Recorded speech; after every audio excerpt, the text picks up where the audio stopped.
Tapos doktor ka, nag-opera ka, namatay pa yung in-operahan mo. Anong tingin nila? Hindi magaling yung doktor. Pero pag gumagaling ka, anong sabi mo sa doktor? Napakahusay ng doktor ngayon. Diba? Akalain mo, ginamot na kami, may pabigas pa. Baka doktor ni Saldi ko yun. Pero mas mabigat po itong sumunod pa. Guro. Nakaw. Itong guro.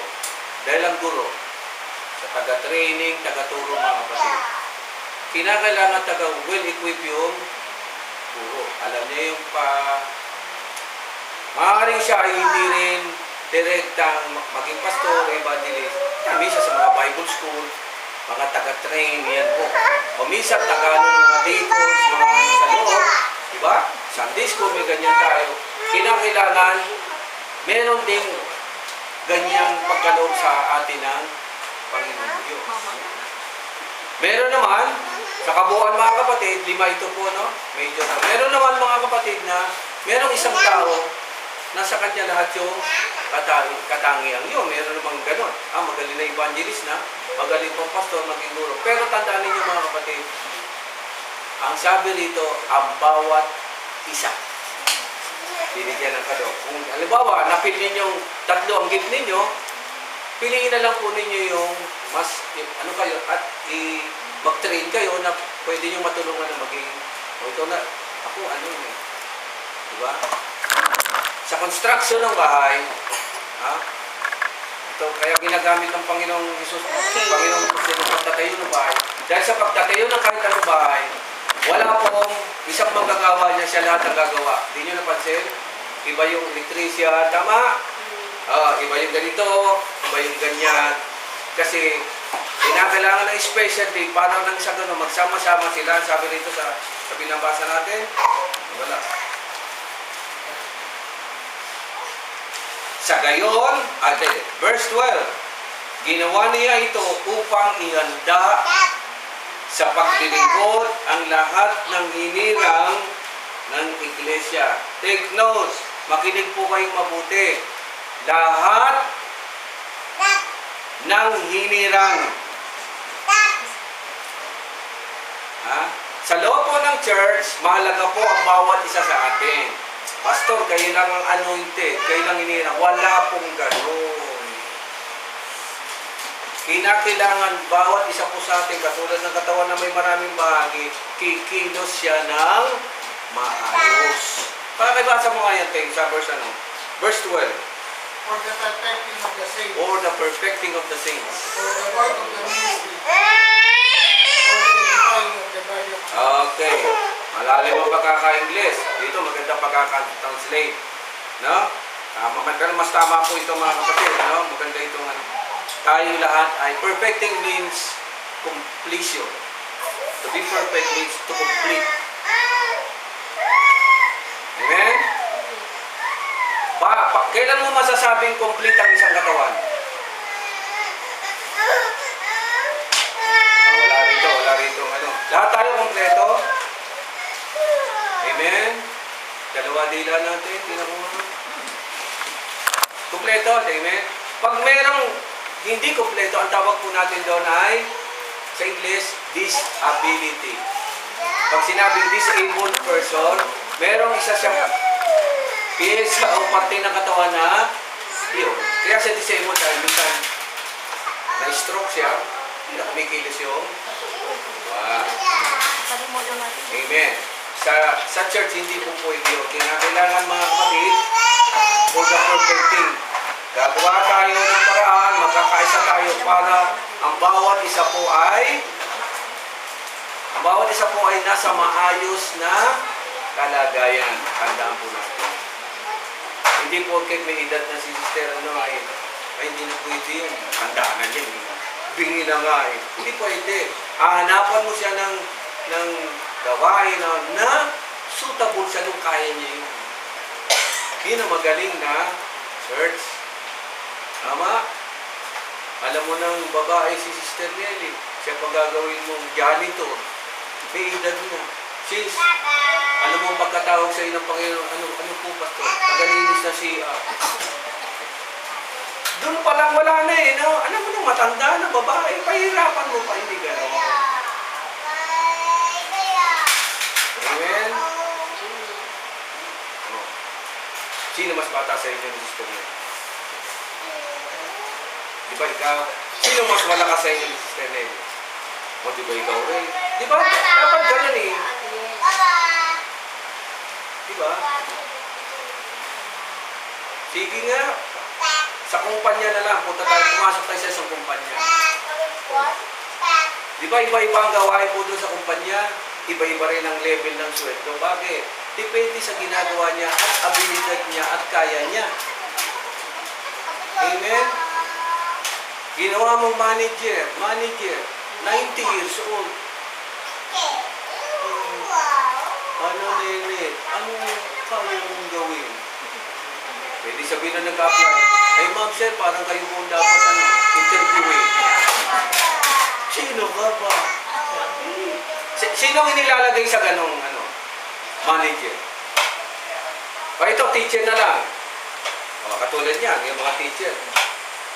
Bata pa, malalakas pa. Amen?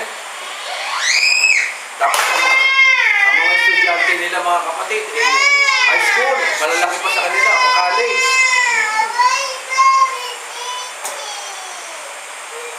Subukan yung ilagay yung matanda riyan.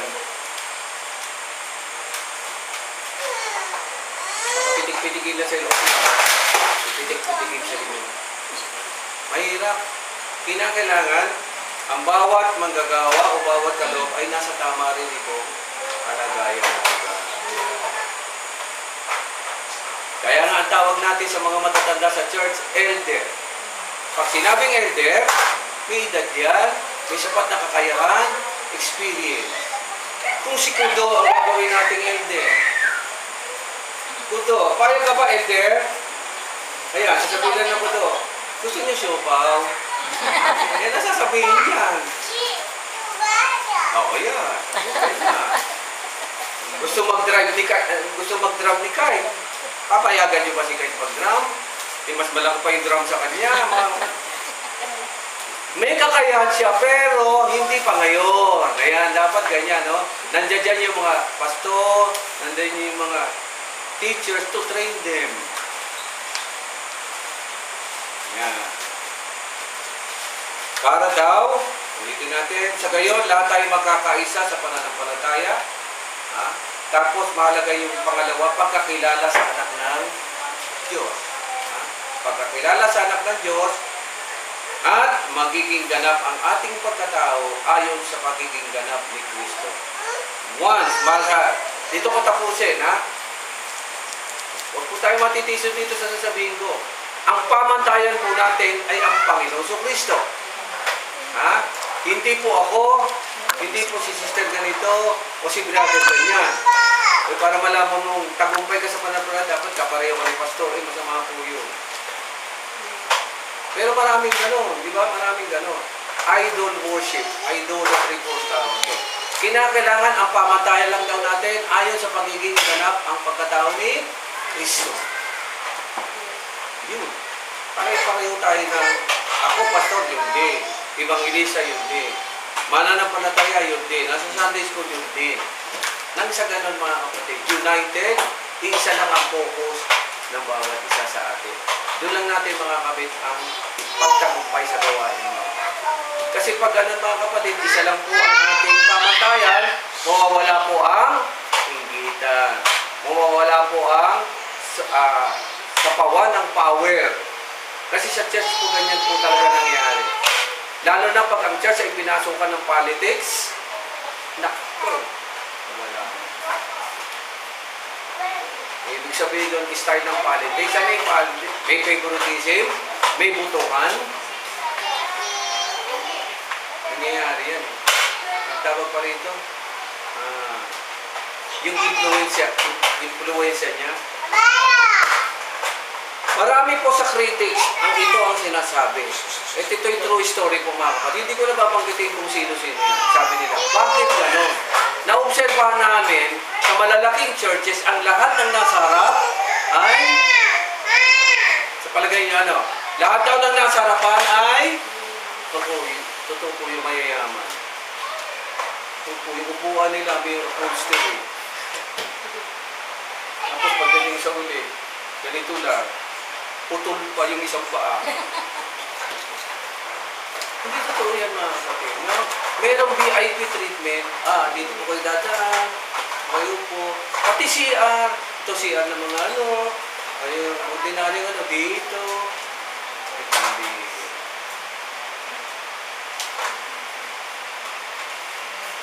Sa bandang uli mga kapatid, iba pagdating sa kaloob, dapat kung sino yung may magandang kaloob, siya ang pinakamababa. Siya may pinakamababang loob, tapos humble spirit. Pastor, saan mo kinuha yan? Ito ang sikreto. Ang sabi ng Biblia, alam naman ninyo ito. Sabi ng Jesus, ano sabi, Pastor? Nabagamat Diyos? Ay, napakaganda. Hindi! Ay, mga kapatid, basahin naman ninyo. Hindi! Pinilit na maging kapantay ng Diyos, kundi nagpakumbaba. Pumunta rito sa lupa. In fact, wala pa nang nakakagawa sa atin ito. Inialay niya ang kanyang buhay para sa kasalanan ng buong kasalanan. Yan ang hindi matanggap ng mga Hudyo ng panahon yun. At ang unang-una niyang kalaban doon ay si Caiphas. Sino si Caiphas?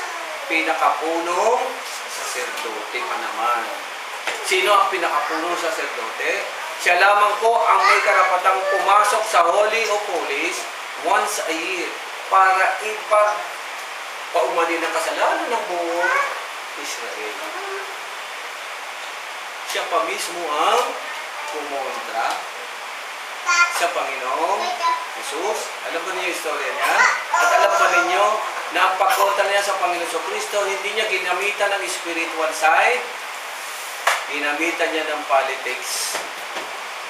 At ang sinabi niya kasi, tingnan niyo mabuti, sabi niya kasi, ay, Pilato, hindi mo ba alam, maaaring matanggal ka niya sa posisyon mo. Baka sabihin ng ating emperador, meron kasi, ang sabi niya, siya po ay hari ng mga hari. Politics yun. Ano makinalaman naman doon? Di ba, spiritual po siya. Pero ang katwiran niya, politics. Politician yung kausap niya. Pero anong sabi ni Pontius Pilate? Anong sabi ni Pontius Pilate? Ininterview niya ang Panginoon, amen? Anong sabi niya? Wala akong nakikitang. Tingnan niyo, siya na nagsabi. Ano namang ginawa ng nila Caiphas? Anong ginawa? Oy, sumigaw kayo. Ipapo siya sa... Saan naman ang galing yung ipapo sa krus? Yun ay ginagamit lamang sa kriminal, sa criminality. Kung kriminal yung... hindi naman kriminal. So anong ginawa ni Pilato? Nagugas na lang ng kamay. Wala po akong kinalaman dito. Patay na. Gusto niyo gawin ko sa inyo yan, mga kapatid? Na Sister Piling, wala po akong kinalaman sa inyong kaligtasan kung kayo mapunta ng impyerno o langit. Mga kapatid, pahingin na lang akong maghuhugas ng kamay. Ang bawat mangyayari sa bawat sa atin, nakakaugnay po tayo. Natutulog lang mga.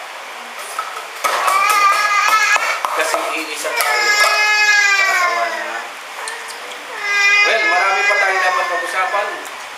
Medyo malalim, pero alam ko, katulong ng Panginoon Diyos ay maunawaan natin sa mga susunod pa natin mga pagsalaba. Yan na lamang po muna. Amen? At bawat ano naman ay may kanya-kanyang panahon. Tayo manalangin, dakilang Diyos. Ano nga ba ang pinagkaloob mo sa bawat sa amin? Ang mga tanging kaloob na ikaw lamang po ang nakaalam. Lord, dawa sa puso at isip ng aking mga kapatid dito ay makita nila ano nga ba ang pagkakataos sa bawat sa kanila ito. Ano nga ba ang pwede nilang magawa at maitulong?